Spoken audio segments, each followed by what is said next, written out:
This is the official EFL Podcast with Mark Clement. Hello everybody, welcome to the official EFL Podcast with me, Mark Clement. And first of all, congratulations not only to Bolton Wanderers for securing the biggest ever win in the Papa John's Trophy final, but also to Bolton and Plymouth Argyle supporters. A Wembley crowd of 79,389 was the highest anywhere in Europe last weekend. It's a bumper Easter weekend's fixture schedule we're looking forward to on this week's episode of the official EFL Podcast. We enjoyed his company so much a couple of weeks ago. We thought, who better to give us his thoughts on the final month of the EFL season than the former MK Dons, Charlton Athletic and Oxford United manager Carl Robinson. And actually, Carl, we must just talk about the Papa John's Trophy final. I mean, first of all, Plymouth Argyle, big build-up, thousands and thousands and thousands of fans. And then you get there and it's just not your day. Plymouth's a very unique football club. That Green Army, how they travel and how sort of, it's almost like that walled area of the only football club and that sort of one-dimensional approach to this is our team, this is our only team, and we go up and down the country supporting it. There were the two really good sets of fans, and by the way, two fantastic stadiums to go to play in away games as well.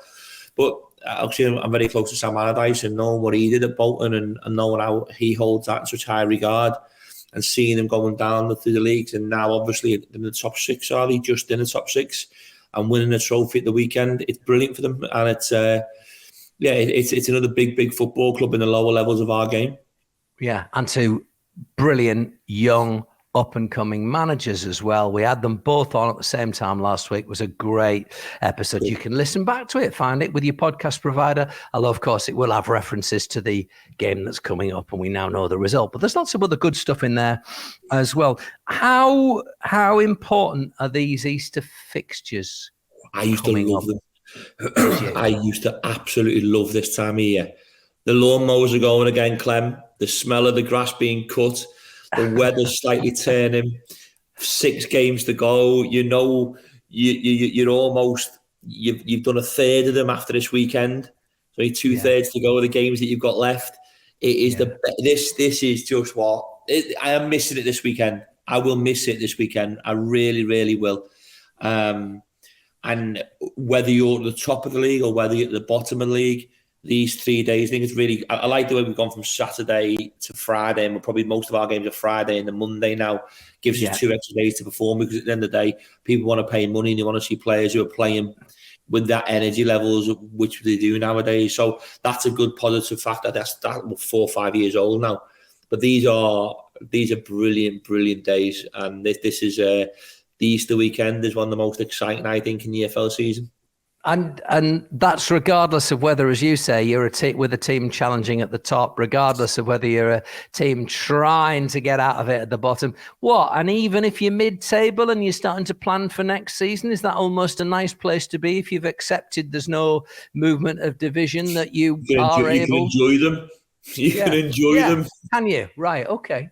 And I was speaking to... I was at Matt Taylor today, and we were speaking about this Easter weekend while playing golf. As you can see, it burnt a little bit. And right. Some of us have been indoors. And it was we were speaking about this weekend and about sometimes you've got nothing to play for and it's so relaxed, and the summer's on its way and you're getting ready for the next season, and the players are starting to be told whether they're going to be kept on. But then when you're competing for the playoffs or automatic promotion, you can't really plan, because if you're in the playoffs, it's going to be an extra 3 weeks. If you're not in the playoffs, you go up automatically, you can celebrate. And when you're down there, it's very, very nerve-wracking. But you can change your fortune so quickly. And I think in League One, it's almost done now in relation to the bottom four, in my view. But they're certainly the top end of the table. I really do think that there's a real big scramble, and the Championship is just incredible. Like, Well, I'll tell you what, let's start there. And we're going to start at the bottom of the championship. I will just say, by the way, the Matt Taylor that Carl is referring to is the ex-Bolton West Ham player, ex-Walsall manager. Rotherham fans who were a little bit concerned that their manager was out having a beano on the golf course with Carl Robinson today when he should have been preparing for the Good Friday game against West Brom. Fear not. He meant the other one. I want to start at the bottom of the championship because Reading have been given a 6-point deduction for breaching an EFL business plan that was agreed for a previous profit and sustainability rule breach. And it brings them right into that relegation mix. I think their rivals were expecting it, but obviously you started your management career emerging from working with Paul Ince. You were there visiting him yesterday. I mean, I feel a bit for him. It's obviously past misdemeanors of catching up with the club. What you can and can't spend, we're driven by the success, and we all want to be successful nowadays. We all have that goal of being in the Premier League, and that lucrative opportunity changes the landscape for football. And I think that sometimes we can overspend with that, not because we're being too disrespectful, but we're so driven to try and get these clubs where we want to get them. And sometimes if you don't sell players after bringing players in, that can sort of put you in a difficult position. I mean, come on then. How do you look at the bottom of the Sky Bet Championship table then as we go into this Easter weekend? Neil Warnock, right? I hope he listens to this. What a pain he is for everyone else. A pain in the backside. Because you know what, right? I love Neil. And he's a tremendous character. I remember we played QPR once and he got the sack after the game. And I think he'd come back to haunt me all the time from then on. And I remember when he went to Rotherham, and Rotherham, mate, were absolutely done, if you remember. Yeah. I think they won multiple amount of games and ended up staying up with, and we were all shocked and no one knew where it came from. And now he's doing it, and it'd be very ironic, well, not ironic and maybe not, but if they end up getting out of it and Cardiff end up dropping in, one of the teams he actually took to the Premier League. Yeah. So a team he took to the Premier League, he could fundamentally, if things don't go forward, I'm not saying it will happen, but they could end up dropping into the bottom three. And would you put a past Neil Warnock, mate? You know him very well, and you've worked with him multiple times. I was with him last week. I mean, let me just remind you, I'm a Middlesbrough fan. I was not expecting that. Two astonishing goals just after half-time as well that gave them the lead in that game. I was not expecting that at all. I think it's just his man management style, as he sort of told me in a piece we did for BBC Telly. I think, you know, anybody that thinks he's just a one-trick pony ranting and raving is sorely mistaken. The way in which he brings an entire club together by chatting to everybody and drawing them into the fold is quite mesmerising, actually, Carl. Remember they said you laugh at this. I always have a story with people, but obviously two of my staff, Craig Short and Chris Short, started. That was at Scarborough, and they went from Scarborough to Notts County. Yeah. They were part of all of the promotions that he had. And he said in the early days, and maybe I'm giving a secret out here, he literally just went man for man all over the football pitch. And he said he remember they went to Old Trafford once off the back with Notts County, and he was told to follow people everywhere, and you'd end up as a centre-back running past your full-back because that's where your striker went. And he sort of, he said, just do it, son. He said, the problem you had is there was a gap of about 40 yards for Roy Keane to run through if he wasn't back. He said, you'll fall for him, and you'll hate for him, and you respect him, and anyone who plays for Neil will tell you they love him. Anybody who's played against Neil's teams will tell you we all hate him. And he's brilliant. He's synonymous with the EFL. I think he'll go down as one of our greatest ever managers in the EFL terms. And again, if he manages to do this is probably going to be up there with one of his old clubs as well. Yeah. It'd be probably one of his biggest achievements, really. And I think I've got a funny feeling. I don't know how he does it, because I had these completely and utterly done. 100% done, by the way, at one stage. It wouldn't surprise me if he keeps them up. Rotherham just above there. QPR need the turnaround of all turnarounds because their fall from grace has been as spectacular as anything I think I've known in my many years covering the leagues. Gareth Ainsworth says of his 5 defeats in 6, and the club's, let's be honest, collapsed since the 21st of October when they were top. They were massively overachieving at that point, says Gareth. I just felt that so soon after what goes on, I think, I don't know, just didn't. I think Critch got left to sort of pick up one or two things when players are being signed by a manager and contracts being done.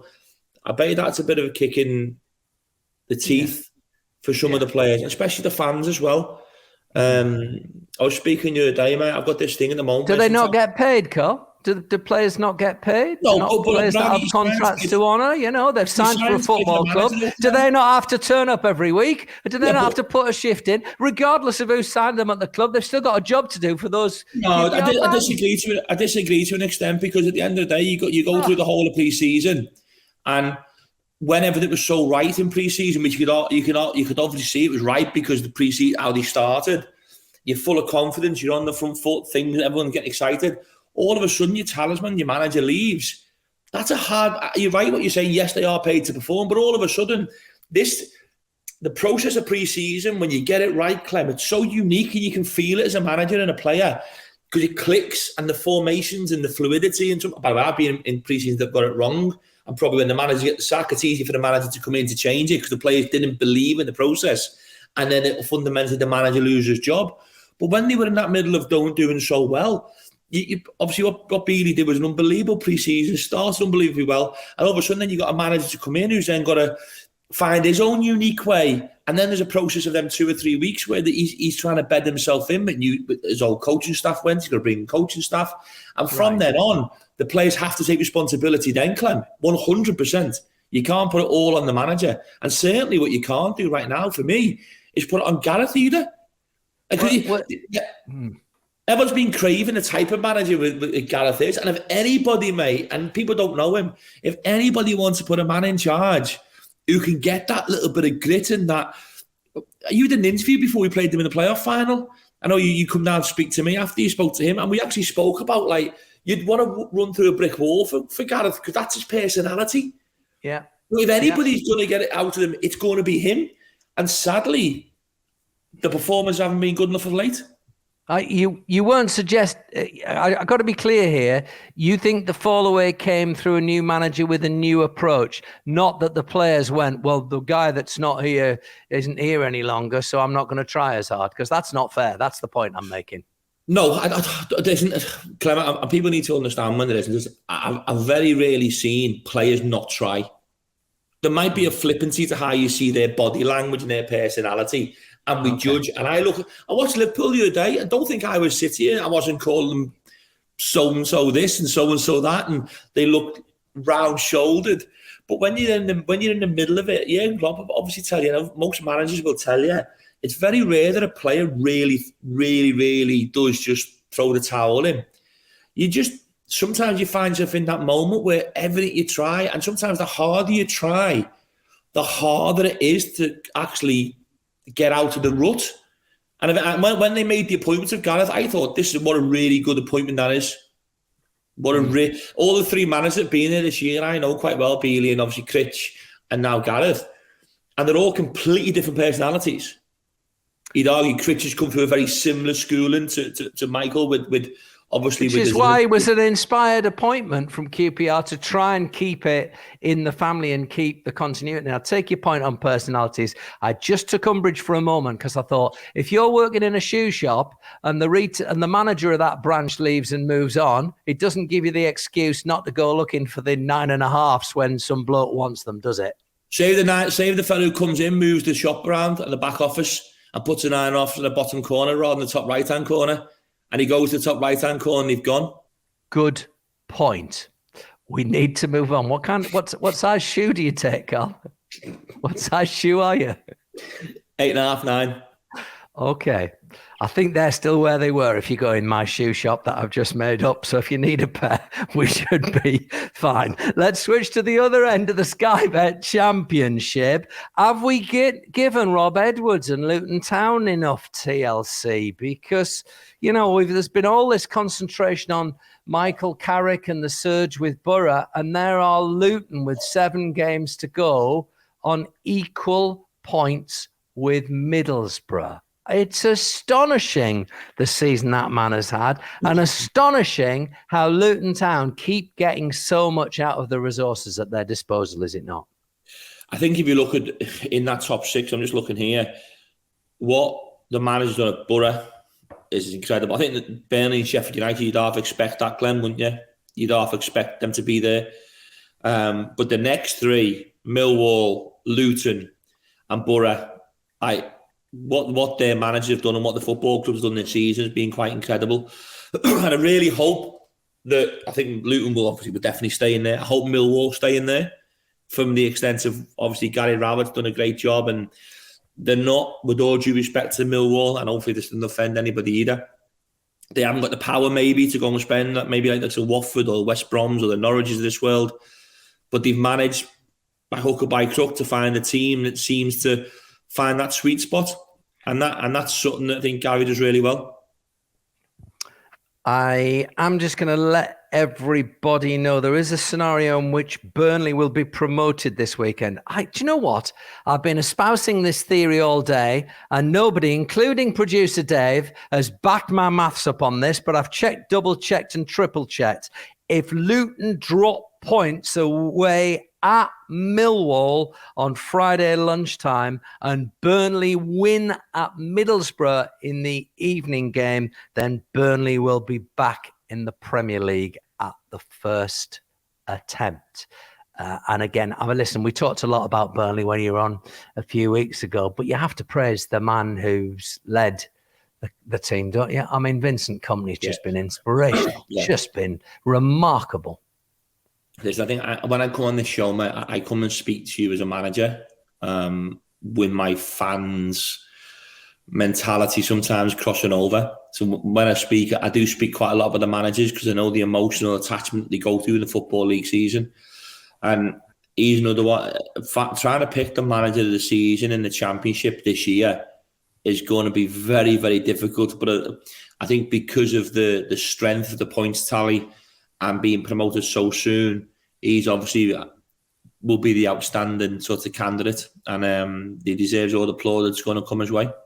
Yeah, keep talking for 2 seconds. I'm just redoing the maths to be absolutely sure I've got this right, as nobody is willing to back me up on this. What I've said is correct. Burnley are up if they win at Borough, and Luton drop points. Your Sky Bet Championship fixtures on Good Friday. Then your early kickoff is 5th place Millwall against 4th place Luton Town, have won 4 out of 5. 6th place Blackburn entertain 7th place Norwich. There's a battle down at the bottom as Blackpool take on Cardiff. QPR, just been talking about, are at home to Preston. Reading at home to Birmingham. Sheffield United entertain Wigan, and then it is Borough against Burnley, the leaders, heading for promotion in your evening kickoff. Full round of fixtures on Easter Monday, and they include Burnley against Sheffield United, the top 2 facing each other into Sky Bet League One. What's going on with Sheffield Wednesday, please? I mean,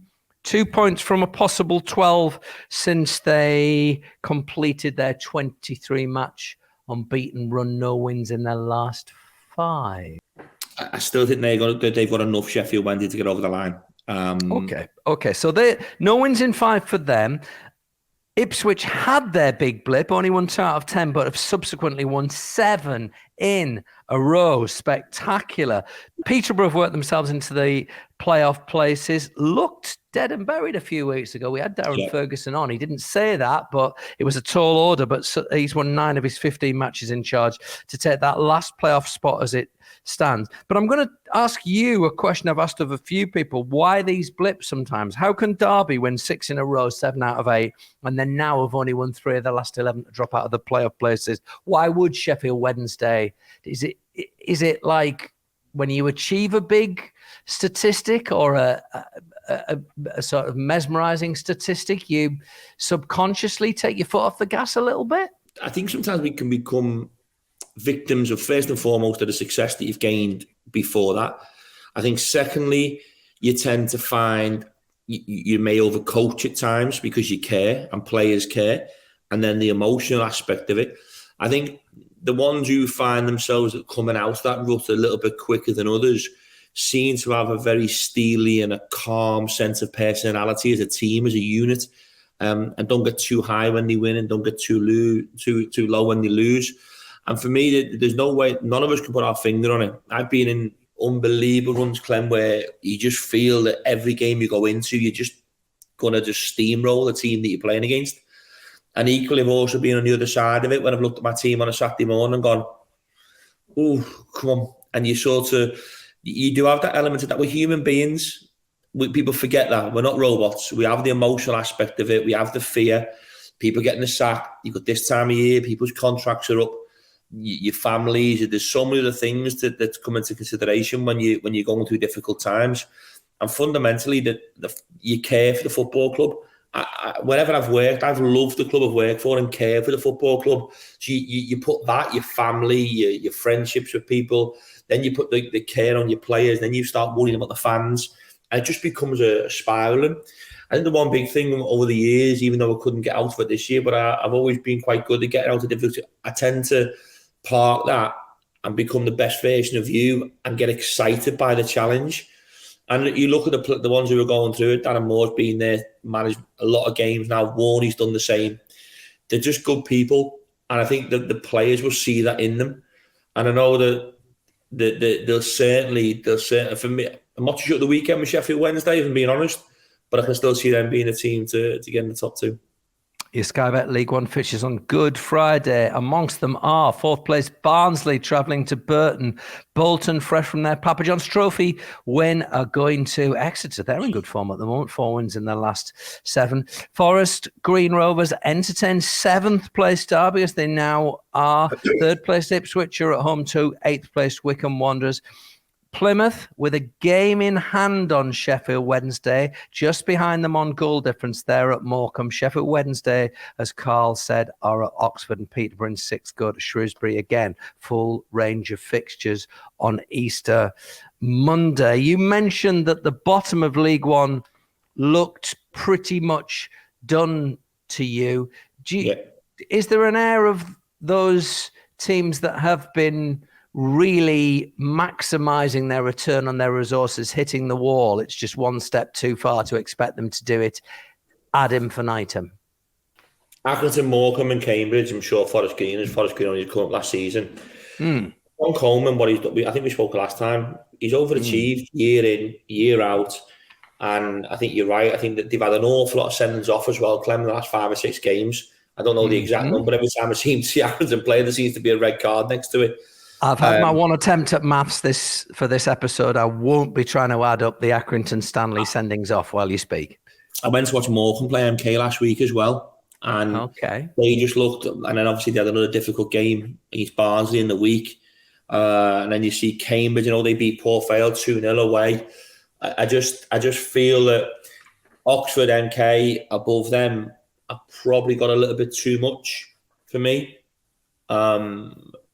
So that's it's not so much the lack of quality that the teams that are in there. I just feel that the teams that are above them have got some really good players, and I think on certain days, it'll be a very, very difficult ask for all of them.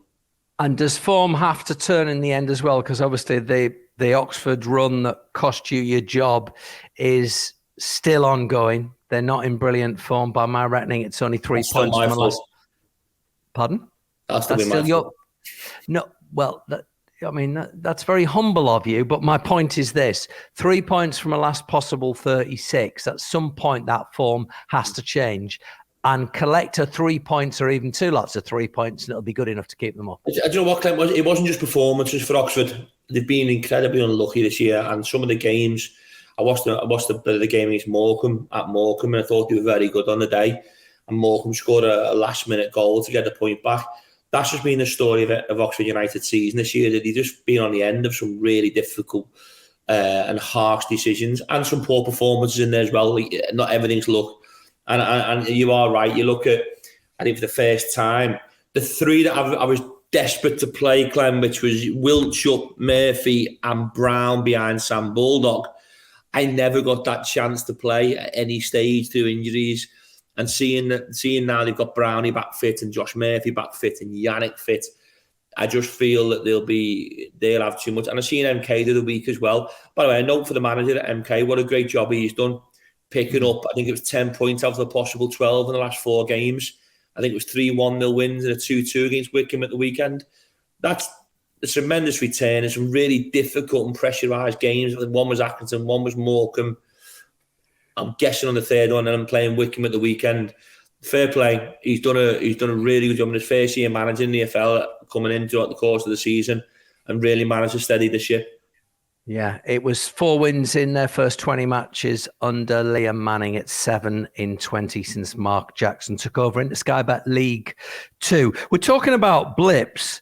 Sometimes as well, it's better to get yours out of the way definitely before the run. And I'm thinking of Northampton Town, 4 wins in their last 6 after 1 in their previous 6, and there'll be a steely determination to hang on to an automatic promotion place after what happened to them at the end of last season. Yeah, listen, I don't think people speak about big moments in football.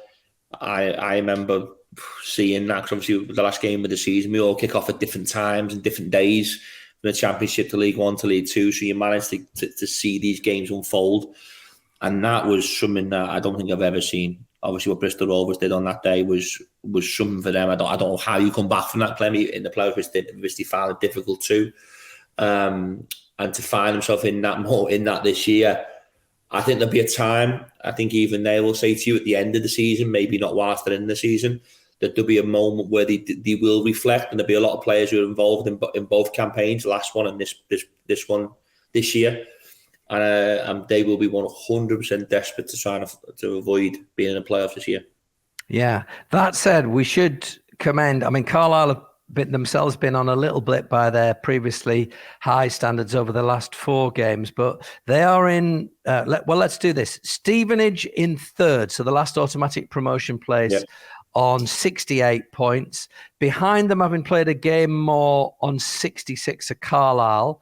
Behind them, same number of games as Carlisle, on 64 points are Stockport. Also, Bradford on 64, but they've only played 38. And then Salford, 63, played 39. There's a few bits we could pick out. First of all, Mark Hughes. Great job he's done. Again, I used the word humble a few minutes ago. I would sum him up, wouldn't he? Everybody looked at him and was going, no, this can't possibly work, etc. But he's dug in there in a rich old vein of form. Yeah, I'm going to go off topic here, but also what a season Barrow have had. Just looking here, sat in 9th position off where they were last season. So they've done a good job. But again, let me go back to the level of the football in this country. It's brilliant. And we've spoke the Championship, the playoff campaign, the relegated teams, the relegation. Then we went to League 1. We looked at the teams, what they've done. And then we're speaking about teams at the bottom. And then you look at the top of League 2, and Leighton Orient have been brilliant all season. They've been so consistent, like we said last time we were on the show. And Northampton recently picking up. Stevenage started. They came out the traps really well. And then obviously Carlisle have come from nowhere, and Stockport got promoted and seem to have really took it to League 2. Be interesting to talk about Stockport when you see the level of the conference this year, Clem, and how well Notts County and Wrexham are doing. I really hope that them two end up in the EFL next season, 2 really big football clubs. And it'd be interesting to see them, how they compete next year, to see how well Stockport have done this year. And Salford, that's a story in itself, as we all know. Well, actually, can we talk about them? Because they've done a lot of chopping and changing of managers. But I don't know, they obviously knew a lot about Neil Woods, the former Man United under-23s coach. At 17 debuts at I think it's so far this season, might even be a few more after the January window. They seem to have found a stability, and it seems to be paying off for Salford City. I knew of the manager. I remember we were playing Bolton this year, last season, and we were sat in the hotel having a glass of water. Okay, thanks for clarifying. He would come in. They played, Man United 23s had played, and he actually come and sat and had a good conversation for a good hour about football, the EFL, and he was really, sometimes 23s people, but he was really clued into where teams were, asked a lot of questions about a lot of players. I know it goes off topic a little bit, but I think it's important to people understand the knowledge of some of these managers who come in. There's no coincidence that when they do come in, they seem to find a higher level of performance, should we say, and a more of a consistency. And it's probably the most consistent Salford they've been since they've been in League Two. He's done a bit. He knows the ownership really well. He would have worked with them at a certain stage at Manchester United. I think the players will be very, very well coached, as you well know, with everyone now with these Category 1 academies. Have got tremendous coaches in.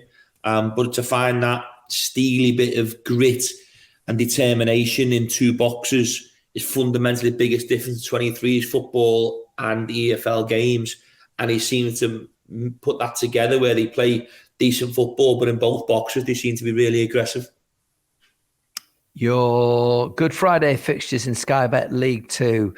Carlisle in 4th entertain Tranmere. 6th place Bradford go to Crawley. Hartlepool, fresh from their first win in 10, are at Grimsby. Northampton in 2nd are at Newport County. Rochdale under Jim McNulty, taking over from Jim Bentley, secured the club's 3rd win in 22 matches last weekend. They entertain Walsall. Salford it is, who entertain the leaders Leyton Orient. Richie Wellens returning to one of his former clubs. 3rd place Stevenage are at home to Colchester, and Stockport in 5th are at Sutton United. Also full range of fixtures on Easter Monday. How do you see the bottom of Sky Bet League 2?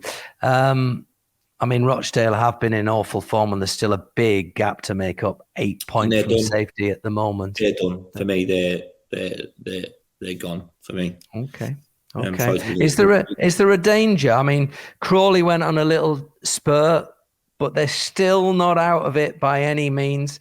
Ditto Colchester, who've obviously had another change of manager. This one not through choice, when Matty Bloomfield elected to move to Wickham, or back to Wickham, I should say. Gillingham look as though they're starting to pull themselves clear. Have you got one that you think will go with Rochdale? I was watching Tranmere the other day play Harrogate when see Dorsey's, one of Dorsey's games. And he's the interim manager since Mickey Mellon left. Yeah, Tranmere and a few friends of mine, we all went to watch, a few of us, and Harrogate team it ended up being a draw, and tremendous set piece that got them back on level terms to Tranmere. But it's seen that Harrogate have got some decent players, Clem. Some good players at certain stages, and looked like a real team. That might sound a silly comment to people, but it looked there seems to be a cohesion amongst them, and that's an important thing, especially this time of year, to have that. I hope Hartlepool will stay up. I really do. Nothing against anybody else. I just think I don't know, I've got a soft spot for Hartlepool. I don't know why. I don't know where it comes from, but I really do hope they stay up. Yeah, well, it's because us Northeasterners are very nice people, and we deserve to have good things in our life. And obviously, having already dropped out of the EFL in the last decade, we don't want them going again. If I could offer you any pair of shoes in an 8.5, 9, your chosen size, and I was willing to buy them for you. I'm not. This is just a hypothetical situation, because you might choose a very expensive shoe. What kind of shoe do you desire and covet at the moment, Carl? Is it a cowboy boot? Is it a trainer? Is it a little soft moccasin because summer is coming? What kind of shoe would you like to add to your collection, should you be afforded a free pair at the moment? I'm very, very, people tell you know me, mate, I'm a shoe addict. I love trainers. Trainers. Okay. And I always wore Adidas. I tried to bring superstars back. So I wore superstars on the touchline for the last 3 or 4 years. I love them.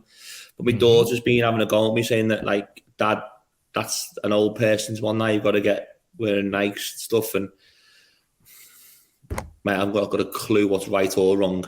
I got told off by my daughter for looking too old. And I got told off by everyone else for trying to be too young. But I'm on the touchline, mate. I'm just a pair of Adidas superstars. I tried to put a pair of Gazelles back on for one of my games, and I wore them. My daughter said, "If you put them on, I won't speak to you again." So I stuck with my superstars. Yeah, it's nice to know that so much thought goes into all these different aspects of running a team and making football happen in this country. You're not getting a new pair of shoes, so you can go away and look them up all you like, but you won't be getting any. But you will get a big thanks for joining us on this week's episode of the Official EFL Podcast, Carl. Cheers, pal. Thanks for having me again. That's it for this episode. A big thank you to Carl Robinson. If you've enjoyed it, please do give us a 5-star rating. Press the subscribe button and share on your socials. If you'd like to get in touch, our email address is podcast@efl.com. That's podcast@efl.com. I'm Mark Clement. Join us again soon for another episode of The Official EFL Podcast.